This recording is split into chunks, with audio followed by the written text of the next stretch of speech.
If you're starting on an Agile transformation, if you're halfway through an Agile transformation, if you're even thinking about starting an Agile transformation, you need to watch this video.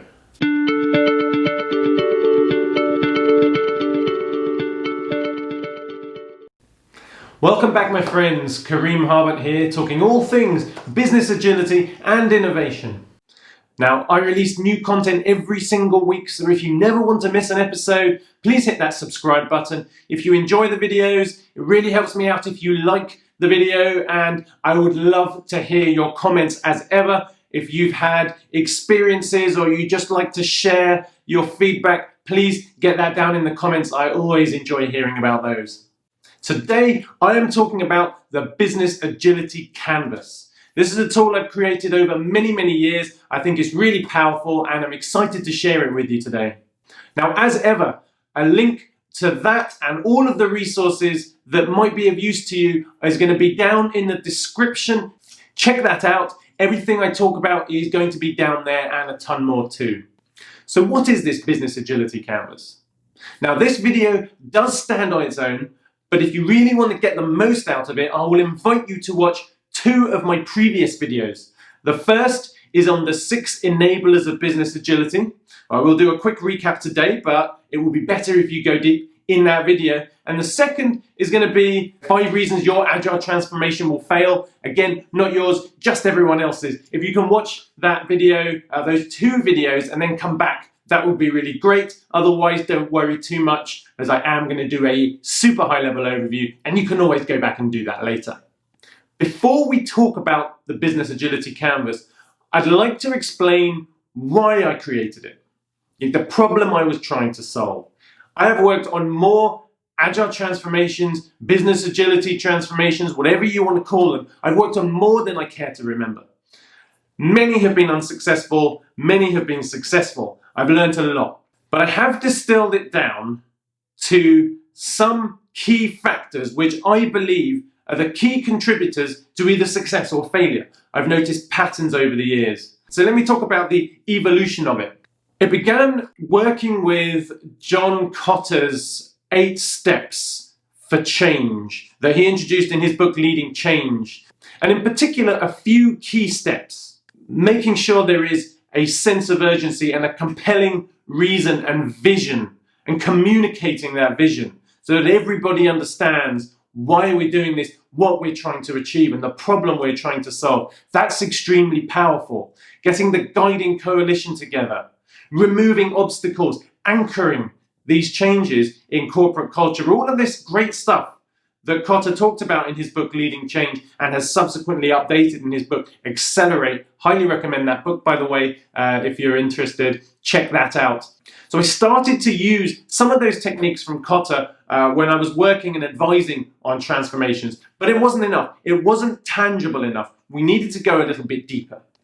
That's when I discovered the Salesforce tool V2MOM or V2MOM. Vision, values, methods, obstacles, and measures. Now this begins to make things a bit more tangible, and it's a fabulous tool for creating alignment as to where we're going and how we're going to get there. A nice strategic tool. So the vision is similar to what Kotter was talking about. What is our ideal state? What is it that we're shooting for? Why is this important to us? The values are what we hold true, what we hold dear, what we really value in terms of our behaviors as we are going to progress through this. The methods part is the bit that's interesting. This is where it gets tangible. These are the concrete steps, actions we're going to take in order to drive us towards that vision. Okay, so it's a really interesting conversation to be had there. The obstacles are the things that is in our way. What is it that we need to remove in order to help us to progress faster? There's no point in tuning the engine more if there's a traffic jam. We need to remove that traffic jam so that we can drive fast down the road. And the measures. How will we know we're being successful? How will we know the changes we've made have moved us towards the direction we want to go in? So I found when I combined that with what Kotter had done, it was extremely powerful, but it still wasn't quite right.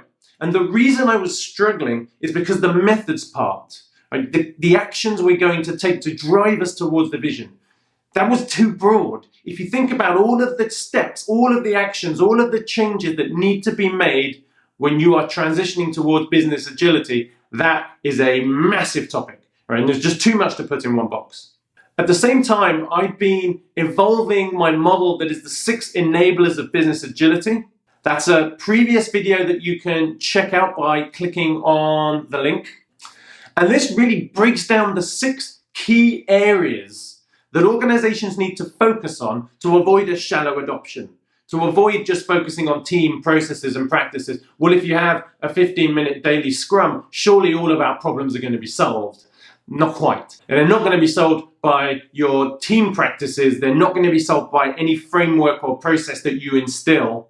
There's a whole bunch of other stuff. So let me run through them very, very quickly in this video. Like I said, if you want a more detailed view, check out the other video. But they are 1, leadership and management, changing the leadership styles and models that we use to move away from the centralized command and control structure towards a decentralized authority model, giving control and creating alignment and giving that autonomy. How do we grow the people around us, become catalyst leaders? So that's the leadership and management that needs to be addressed.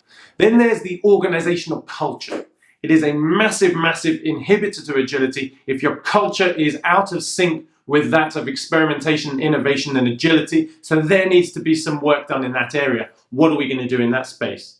And many organizations are designed in silos. So organizational structure is a whole piece. Do we need to think about dissolving those functional silos and creating cross-functional autonomous teams that can collaborate?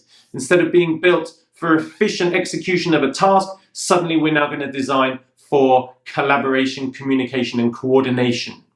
Not to mention multiple teams collaborating together in an interconnected network rather than the hierarchical pyramid. There's a whole piece around that. The 4th piece is the people and engagement side. Who's working with HR to revamp incentives, performance reviews, job roles and descriptions? The whole HR piece needs to evolve with the transition, as do policies and processes that lead to high engagement. Because we are disengaging and demotivating employees right now. We want to do the opposite. We want high engagement, high intrinsic motivation, and there are some things we can do to create the environment for that to happen.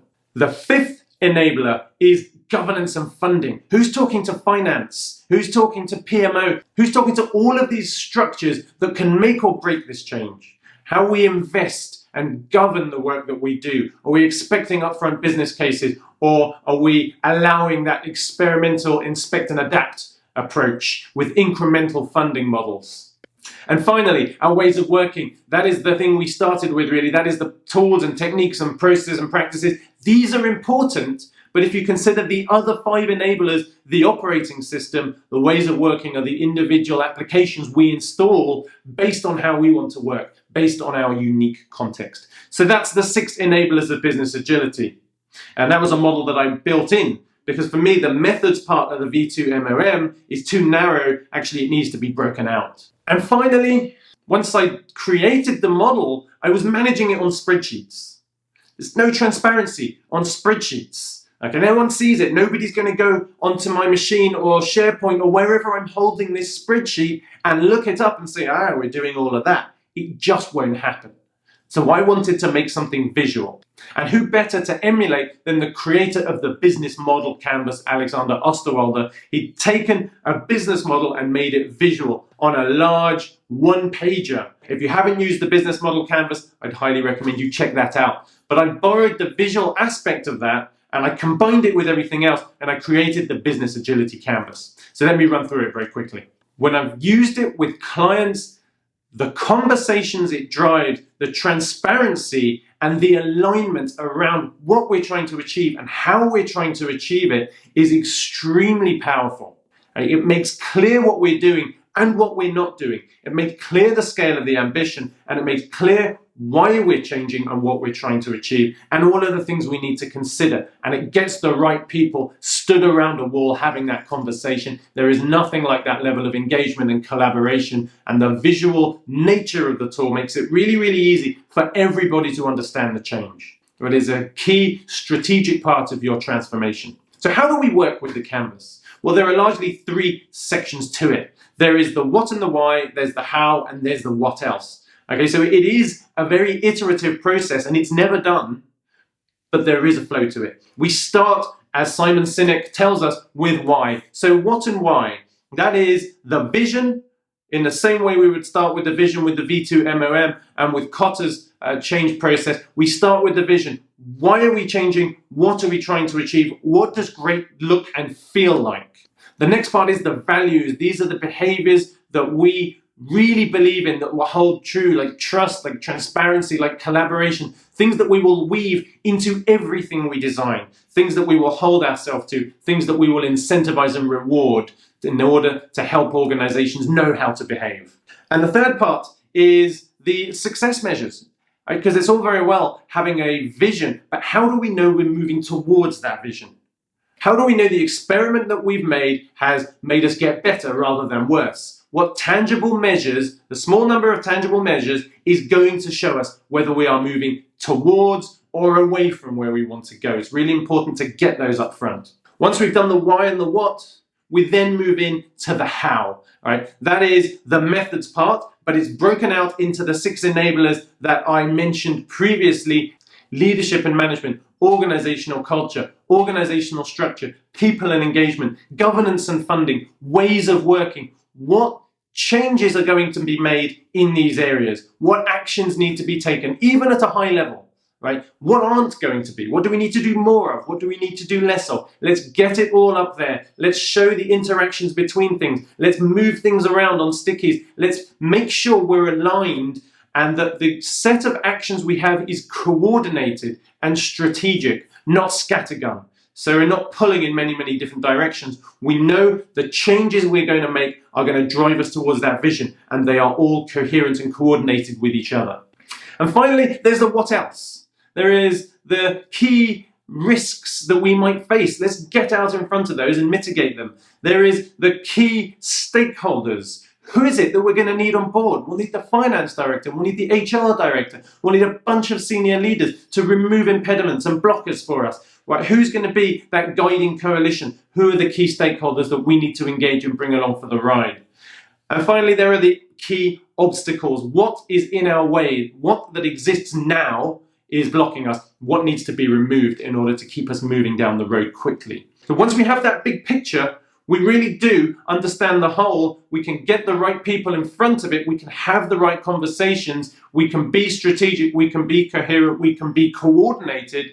And we can communicate that out to the whole organization as to this is what we're doing, this is why it's important, and this is what it means to you. I think this is a really, really valuable tool. I very much hope that you check it out. It's free. You can download it. There is a 20-page guidebook as well that goes with it. That's also free. I want to put this out to the community because there are too many failed transformations. I want to help to do my bit to change that. So go away, use it. I hope it's valuable. Give me feedback. If you did use it and you thought it was great or you thought it could be improved, in the comments or ping me. All right, you know where to find me on social media. And all the best with it. Good luck. I hope it's of value to you. I really do. I will see you next time on my channel when I'm talking all things business agility and innovation. Take care.